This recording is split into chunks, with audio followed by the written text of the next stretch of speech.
ভারতে মির্জাফরের বংশধররা ভোটার তালিকা থেকে বাদ পড়েছে।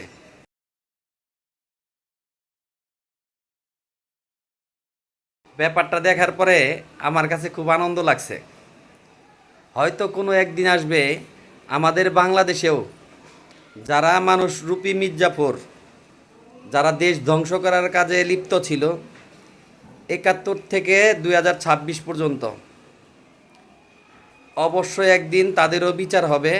শুধু ভোটার তালিকা থেকে তাদের নাম বাদ পড়বে না, তাদের দৃষ্টান্তমূলক শাস্তি হবে। এবং কি দৃষ্টান্তমূলক শাস্তি আমরা দাবি জানাবো। কোনো মির্জাফর, ছোট মির্জাফর, বড় মির্জাফর, মির্জাফরের বাচ্চা একটাও যেন ছাড় না পায়, সেই দিনটার অপেক্ষায় আছি।